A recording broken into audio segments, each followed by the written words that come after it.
呢部係蘋果有史以嚟 MacOS 生態圈最低門檻、最平大螢幕嘅 Mac 電腦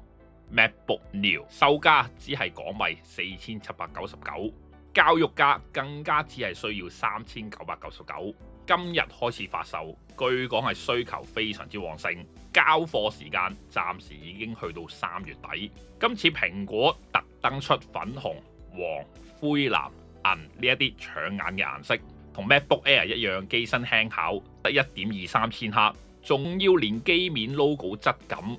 鍵盤掣顏色，甚至係開機系統主題嘅顏色都要夾埋一套。最靚當然係粉紅色，黃色係最難駕馭。成件事根本就係將電腦喺度整色整水，擺明就係用嚟迎合 Gen Z 嘅消費心理。一個平嘅價錢就可以買到個人風格嘅入門潮物。今次 MacBook Neo 訂價同埋外觀一出，網上面立即分成咗兩派，有人歡呼 Tim Cook 呢位廚師終於良心發現，亦都有人鬧爆佢硬件縮水。用手機 A 系列晶片，只得8GB RAM， 都發煙覺得實在太過肉酸。作為一個由大學時期至今一直用緊 iPad 同埋 MacBook 嘅普通用家嚟講，我大學時期係用 iPad Mini， 再加上 Fujitsu 或者 Lenovo 嘅 Windows 電腦，出到嚟社會做嘢就用 MacBook Air 加 iPad Air， 去到而家就用 MacBook Pro 加 iPad Pro。我覺得蘋果根本就唔志在靠賣呢一部電腦去賺你大錢，佢哋要賺嘅係你下一代嘅使用習慣。如果一個學生已經開始習慣用 MacOS 嘅操作，用 AirDrop 去傳送文件，用 iCloud 同步晒所有嘅嘢，當佢幾年之後出嚟畢業做嘢，自己揾到錢嗰陣，佢嘅數碼世界已經俾蘋果生態圈綁死咗。Apple Surface 就每個月都有進帳。今條片我唔係做沉悶嘅讀稿式開箱，亦都唔係同你講規格同埋實測數據，我只係想用最真實嘅使用場景，將我哋嘅消費習慣同埋痛點咧講得清清楚楚。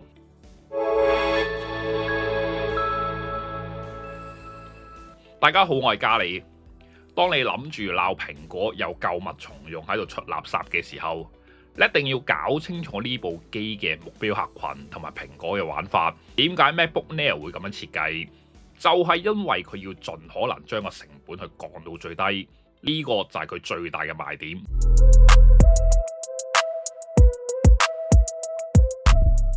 首先第一樣嘢，MacBook Neo 用嘅晶片係 A18 Pro， 即係上一代 iPhone 16 Pro 嗰一粒。原因係好現實。蘋果梗係要優先將台積電嘅產能留俾 A19 Pro， 跟住就要優先供應俾利潤最高嘅 iPhone 17 Pro 系列。而家你喺官網訂 iPhone 17 Pro 仍然係要等10日左右，你攞去賣咧，仍然係有少少水位俾你賺嘅。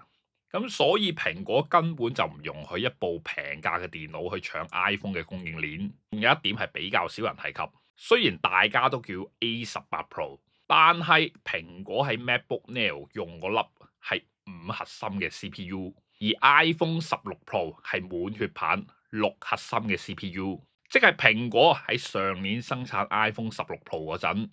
剩低落嚟未達標嘅 A18 Pro 晶片就鎖定咗粒核心。然之後廢物利用擺咗落去 MacBook Neo 嗰度，但係睇翻網上面啲實測 ，MacBook Neo 喺單核心方面已經係接近比較新嘅 M3 同埋 M4 系列。日常生活入邊90%嘅操作其實都係食單核效能。對於 MacBook Neo 嘅目標用家，即係學生、輕度文書、上網睇，甚至係剪短視頻。A18 Pro 嘅效能已經係綽綽有餘，根本就用唔着一啲好勁嘅圖像處理能力。另外一個最多人鬧嘅就係2026年啦，Windows 嗰邊嘅 AI PC 已經將16GB列做最低門檻，你蘋果仲要係8GB RAM， 仲要加錢升級都唔得。原因就好簡單，就係因為之前蘋果生產 A18 Pro 晶片嗰陣，為咗去節省手機入邊嘅內部空間，8GB RAM 同埋處理器已經直接焊死喺一個微型模組入邊。正就係因為呢個 A18 Pro 晶片嘅設計，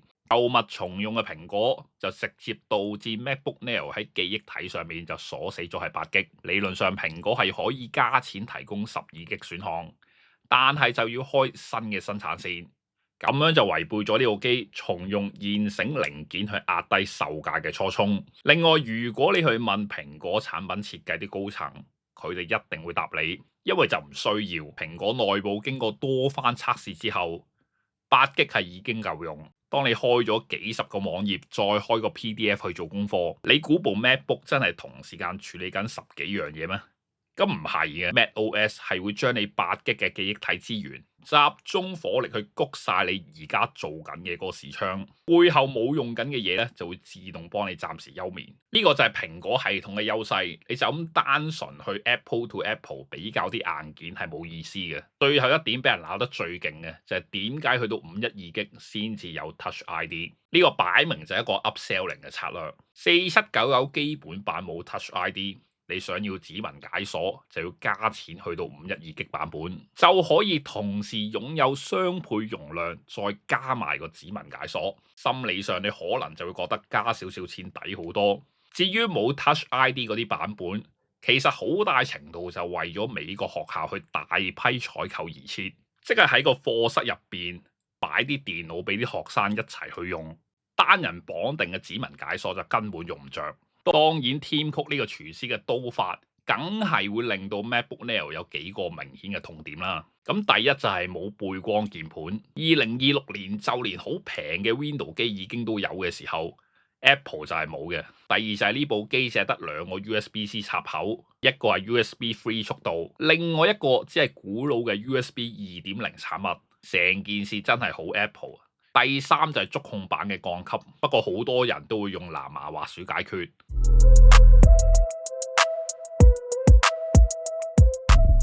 講到尾 ，MacBook Neo 最大嘅存在意義就係要服務一班之前想用 Mac 但係覺得太貴嘅人。咁我哋又講下呢部機係適合邊啲人？第一類型人士就係學生、讀緊書嘅後生仔女。邊個唔係父母俾錢或者自己返 part time？但係而家讀書唔係淨係好似以前用紙筆咁樣上堂抄碌屎，而家係要上網做 research， 返到宿舍講 essay， 而家仲要用各種嘅 AI 工具去幫你整理資料，同埋幫你溫書讀書。你用 iPad 去打字始終都係唔方便，尤其係你要打篇幾千字嘅文章，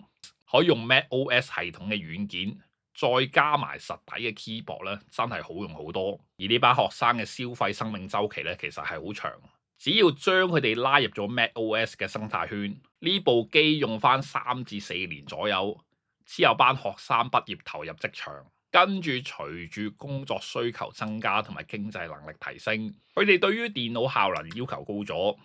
到時候就會自然喺個生態圈慢慢咁樣升級上去。第二類型咧就係中小企老闆或者一啲鋪頭嘅 admin。你諗下一間街坊小店樓上鋪或者中小企，日日要入單對數出糧打卡記錄，去做下 Excel， 去做下會計。MacBook Neo 俾到你嘅係 macOS 系統嘅穩定性。鋪頭部電腦通常都係長開嘅，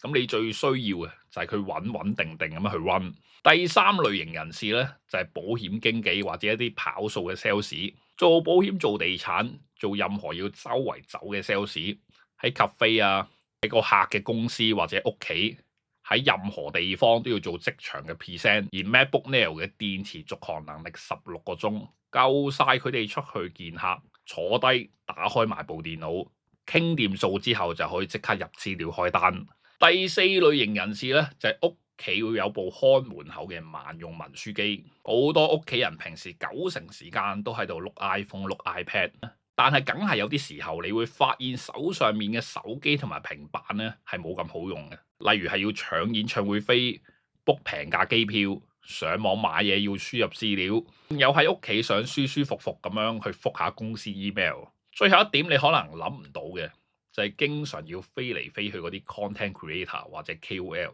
因為 Apple 嘅每次發佈會，現場最多 KOL YouTuber 拎住嘅，居然係 iPad Mini， 就係因為佢夠輕夠細，可以即場出 IG Story。但係 iPad Mini 始終係有佢嘅限制，你要剪片、執相、排版寫稿、upload 去到各個平台，用 iPad 做呢啲嘢，始終都係唔夠靈活。咁可以預計咧，之後會見到越嚟越多嘅 KOL 或者 content creator 會將部 MacBook Neo 放入佢哋出差嘅裝備清單入邊。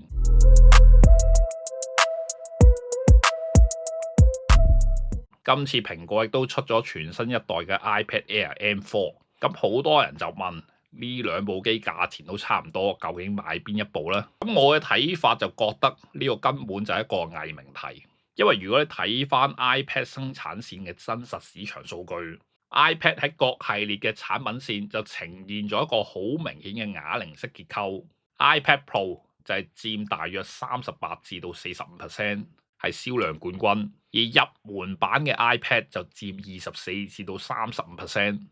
係教育市場家庭娛樂嘅首選。而 iPad Mini 就穩定喺大約10%，有一班好穩定死忠嘅用家。但係 iPad Air 咧個份額已經由24%大幅度跌到去12至到13%，呢個正正就係一個比上不足比下有餘嘅尷尬位置。預算有限嘅人會直接揀入門版嘅 iPad，追求效能嘅人寧願加少少錢直接上 iPad Pro， 機身仲要係輕啲。iPad Air 就咁夾咗喺中間，而 MacBook Neo 嘅定價亦都好有野心，3999，教育界有齊鍵盤、觸控板，有完整嘅 macOS， 有螢幕，有256GB 嘅儲存空間。而 iPad Air 只係一塊平板，你要打字做嘢要另外再買 Magic Keyboard 或者第三方鍵盤。更加重要嘅就係 iPad Air 基礎儲存只係得128GB。容量係差咗1倍，而兩部機嘅作業空間本質上係完全唔同。macOS 係有完整嘅桌面級瀏覽器、檔案管理系統、桌面版軟件，而 iPadOS 仍然係受制咗 iOS 嘅限制，處理專業工作嗰陣硬係會令你覺得係唔係咁方便。所以對於普通學生嚟講，如果你嘅需求係打字做功課、寫論文、上網揾資料，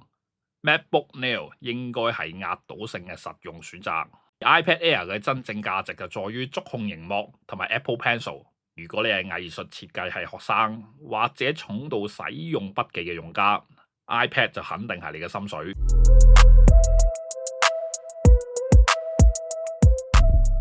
咁好啦，或許你心入邊咧都有一個疑問，點解蘋果之前一直都唔做，要喺而家呢個時候先至彌補呢一個市場呢？其實就係因為以前啲學生更加適合用 iPad 加 Apple Pencil， 用 GoodNotes 等等嘅工具去寫筆記去畫畫。但係而家啲學生個個都用 AI， 上堂就錄音抌俾 AI 直接出逐字稿，再加埋重點嘅 summary。學生嘅 workflow 已經係喺度手抄，變成咗落指令、編輯、排版呢種工作嘅流程，就用 macOS 明顯係暢順好多。而家各大科技公司都喺度瘋狂搶佔平價嘅 AI 市場，就連字節跳動或者阿里巴巴呢一啲本業根本唔係做硬件起家，佢哋都出平價手機同埋眼鏡，隨時係要蝕住本咁樣去賣。咁點解呢？就係因為佢哋要確保自己嘅 AI 大模型，即係豆包或者通義千問，可以最直接、最貼身咁樣去接觸到用家。因為以後買嘢叫外賣都係直接同 AI 講。同時之間 ，Apple 嘅 Mac Mini 近年嘅銷量係非常之理想，證明咗市場對於平價 Mac 入門產品係有極大嘅需求。至於 AI 方面 ，Apple 喺2026年就同佢嘅長期死敵 Google 合作，引入 Google Gemini 大型語言模型，用嚟訓練新一代嘅 Siri。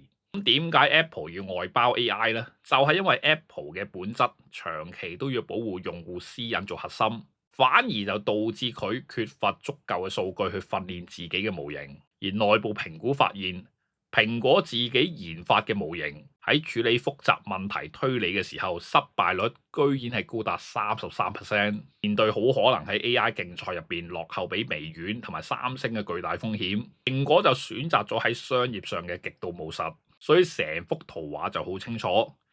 軟件層面就用 Google Gemini 去快速彌補 AI 嘅能力，硬件層面就用 MacBook Neo 用教育家，將學生同埋入門用家大量引入去蘋果生態。服務層面，當用戶基數夠大 ，iCloud、Apple Music、App Store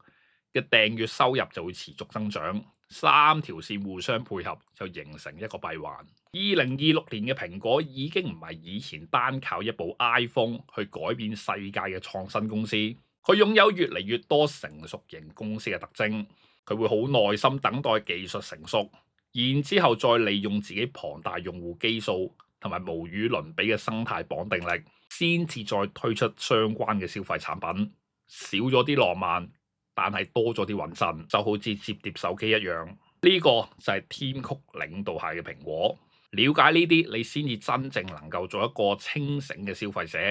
而係要知道自己買緊啲乜嘢，唔想要啲乜嘢。我係嘉利，如果你中意今日呢條影片，覺得係有少少得着，唔該幫手俾個 like、share 俾你身邊想換機嘅朋友，同埋 subscribe 我嘅 channel。我哋下次再見，拜拜。